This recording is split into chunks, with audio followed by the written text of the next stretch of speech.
میرو اپنے ماں باپ کے ساتھ شہر میں رہتا تھا۔ وہ کسی کو پسند کرتا تھا۔ اس کی ضد پر اس کی ماں اس کی شادی ممی سے کروا دیتی ہے، پر وہ اسے بالکل بھی پسند نہیں کرتی تھی۔ اپنی بیٹی کے ساتھ مل کر وہ اپنی بہو کو تنگ کرنے کی کوئی نہ کوئی سازش کرتی رہتی تھی۔ ایک دن مومی کچن میں کھانا بنا رہی تھی۔ اس کی بیٹی اپنی ماں سے کہتی ہے، آج بھابھی پہلی بار کھانا بنا رہی ہیں۔ آپ کو پتہ ہے نا بابا کھانے کے معاملے میں کتنی سخت ہیں۔ انہیں کھانا اچھا چاہیے ہوتا ہے۔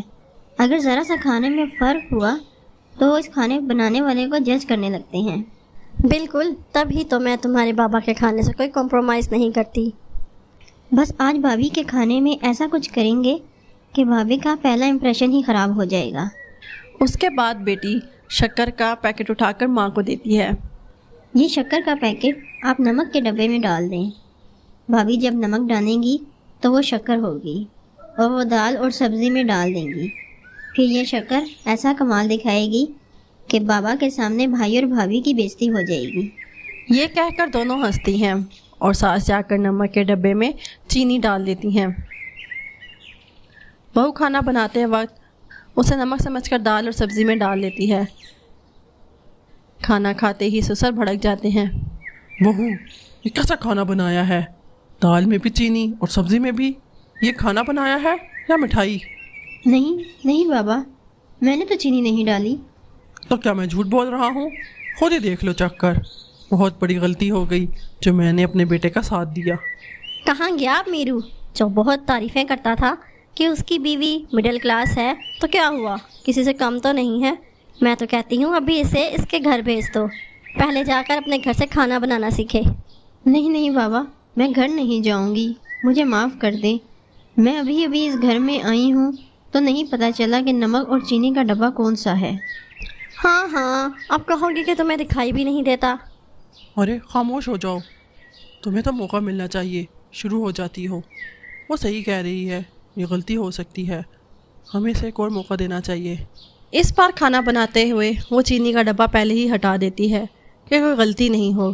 اس کی ساس اسے زیادہ تیز ہوتی ہے، وہ اس کے کھانے میں چوری سے نمک اور مرچ تیز کر دیتی ہے۔ واہ، کھانا دکھنے میں تو بہت اچھا لگ رہا ہے، آج تو میں اچھے سے کھانا کھاؤں گا۔ دیکھتے ہیں اچھے سے کھاتے ہو یا چلاتے ہو۔ ایسا ہی ہوتا ہے جیسا ساس سوچتی ہے، اور سسر کھانا کھاتے ہی چلانے لگتے ہیں۔ بہو، یہ کیا مذاق ہے؟ کل کھانے میں شکر ہی شکر اور آج نمک مرچ اتنا تیز کر دیا ہے۔ نہیں بابا، میں نے بالکل ذائقے کے حساب سے ڈالا تھا نمک مرچ۔ تم ایک کام کرو، ایک نوالا خود ٹیسٹ کرو۔ بہو، اگر تمہیں کھانا بنانا نہیں آتا تو بتا دو، کوئی زبردستی نہیں ہے۔ ایک بات کان کھول کر سن لو، کل سے اگر ایسا کھانا دیا تو میں گھر چھوڑ کر چلا جاؤں گا۔ آپ کیوں گھر چھوڑ کر جائیں گے؟ جسے ذرا بھی شرم ہے وہ جائے۔ بہو کو سمجھ نہیں آتا کہ اس کے ساتھ کیا ہو رہا ہے، لیکن اسے یہ ضرور سمجھ آ گیا تھا کہ اس کا گھر میں رہنا مشکل تھا۔ اس کی زندگی میں جب بھی کوئی مشکل آتی تھی وہ اپنے ایک بزرگ کے پاس جاتی تھی، وہ اسے ساری بات بتاتی ہے۔ بابا جی، مجھے سمجھ نہیں آ رہا کہ میرے ساتھ کیا ہو رہا ہے۔ پر مجھے سمجھ آ گیا ہے، یہ لو بیٹا، یہ ایک جادوئی نمک ہے، اسے تم جب اپنے کھانے میں ملاؤ گی تو اس کا ذائقہ بہت لذیذ ہو جائے گا، لیکن یاد رکھنا بناتے وقت تم جیسا سوچو گی اس کا ذائقہ ویسا ہی ہو جائے گا۔ سچ بابا؟ ہاں، اور جو بھی کھانے میں چالاکی کرے گا اس کے کھانے کا ذائقہ ویسا ہوگا جیسا کہ اس نے سوچا ہوگا۔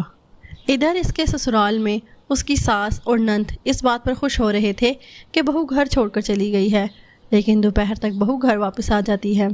اسے دیکھ کر ساس اور نند نے اپنا منہ پھیر لیا، لیکن بہو نے اس کی پرواہ نہیں کی اور اپنے سسر سے ایک بار پھر اپنے ہاتھ کا کھانا کھانے کی ریکویسٹ کی۔ سسر نے پہلے منع کیا، پھر راضی ہو گیا۔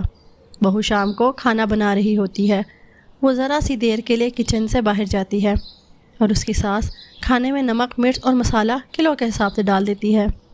یہ تیرا آخری دن ہوگا اس گھر میں، اب دیکھتی ہوں تجھے کون بچاتا ہے۔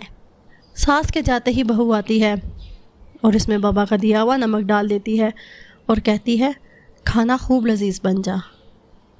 جب وہ کھانا لا کر ٹیبل پر لگاتی ہے تو ساس سسر کو کھاتا دیکھ کر آرام سے اپنی بیٹی کو کہتی ہے، دیکھنا بیٹی، ایک نوالا کھاتے ہی تمہارے بابا کتنا غصہ کریں گے۔ واہ، کیا کھانا بنایا ہے۔ کیا کہہ رہی ہیں؟ مجھے تو نہیں لگتا کہ یہ اچھا بنا ہے۔ ارے یہ اتنے مزے کا ہے کہ میں پورا کھانا کھا جاؤں گا۔ یہ کہہ کر وہ سارا کھانا کھا جاتے ہیں اور ساس کی آنکھیں کھلی کی کھلی رہ جاتی ہیں۔ ہاں، ایسا کیسے ہو گیا؟ ارے تم بھی کھاؤ نا، بہت مزے کا ہے۔ یہ سن کر وہ کھانا کھاتی ہے اور اسے گندا ذائقہ آتا ہے۔ وہ سارا کھانا نکال دیتی ہے۔ ارے چھی کتنا گندا کھانا ہے۔ یہ سن کر بہو سمجھ جاتی ہے کہ اتنے عرصے سے اس کے ساتھ جو کچھ ہو رہا تھا وہ اس کی ساس کر رہی تھی۔ ایسا کیسے ہو سکتا ہے؟ مجھ سے اچھا کھانے کا ذائقہ کون پہچان سکتا ہے؟ یہ لو کھاؤ۔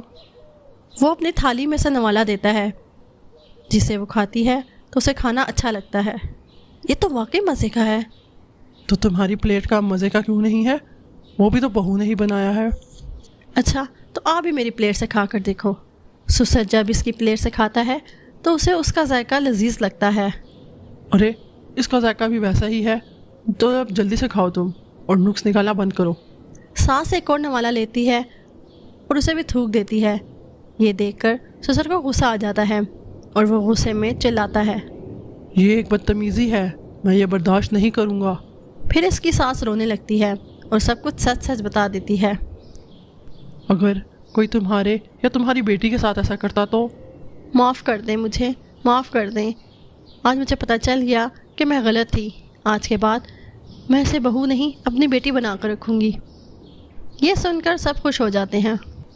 مزید اچھی سٹوریز کے لیے ہمارے چینل کو سبسکرائب کر دیں اور ساتھ یہ کہ بیل آئیکن کو بھی پریس کر دیں تاکہ ہماری آنے والی ہر نئی سٹوری آپ تک سب سے پہلے پہنچ سکے، اور ساتھ ہی ساتھ ہماری ویڈیوز کو لائک اور اپنے فرینڈز اور فیملی کے ساتھ شیئر کر دیں۔